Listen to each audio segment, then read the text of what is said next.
Hello everyone. நடிக்கும் போதே இந்த படம் ஃபிளாப்னு தெரியும். நடிகையின் ஓப்பன் டாக். மில்க் பியூட்டி என்று அழைக்கப்படும் தமன்னா இப்பொழுது பாலிவுட் வரை ஒரு காட்டி வராங்க. ஆரம்பத்தில் புடவை சுடிதாரில் நடித்து வந்த இவர் இப்பொழுது படும் கிளாமராக பட்டையை கிளப்புறாங்க.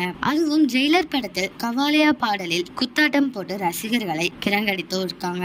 இப்போது அவருக்கு தொடர்ந்து பட வாய்ப்புகள் பல மொழிகளிலும் வரும் நிலையில் ஆச்சரியம் தரும் ஒரு விஷயம் கூறியிருக்காங்க.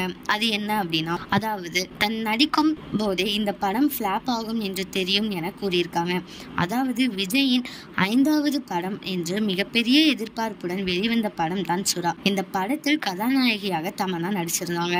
ஆனால் படம் எதிர்பார்த்த அளவு போகாமல் ட்ரோல் கண்டென்ட்டாக மாறி இருந்துச்சு. இது குறித்து தமன்னா பேசும்போது, படத்தில் நடிக்கும் போதே இந்த படம் ஓடாது என்று எனக்கு நன்றாக தெரிந்துவிட்டது. அந்த படத்தின் என்னுடைய கதாபாத்திரமும் பெரிய அளவில் இல்லை அப்படின்னு சொல்லியிருக்காங்களாம். எனக்கு காமெடி கதாபாத்திரம் போல தான் கொடுத்திருந்தனர் என்ற பல வருடம் கழித்து இப்பொழுது தமன்னா பேட்டியில் இதை குறிப்பிட்டு இருக்காங்க. மேலும் இப்போது தமன்னா பட வாய்ப்பை காட்டிலும் வெப்தொடர்களிலும் அதிகம் ஆர்வம் காட்டி வராங்க. ஏனென்றால் படங்களில் சென்சார் காட்சிகளில் தடை போட்டு விட்டார்களாம். ஆனால் வெப்தொடர்களில் சென்சார் பிரச்சனை இல்லை என்பதால் தாராள கவர்ச்சி காட்டி நடித்து வராங்க. இதனால் அவரது ரசிகர்கள் எண்ணிக்கையும் தற்பொழுது அதிகரிச்சுட்டு வந்துட்டு இருக்கு. இந்த தமன்னாவின் ஓப்பன் டாக் பத்தி நீங்க என்ன நினைக்கிறீங்க அப்படிங்கறத கமெண்ட்ல சொல்லுங்க. இதே மாதிரி லேட்டஸ்ட் சினிமா நியூஸ் அப்டேட்க்கு இந்த சேனலை சப்ஸ்கிரைப் பண்ணிக்கோங்க.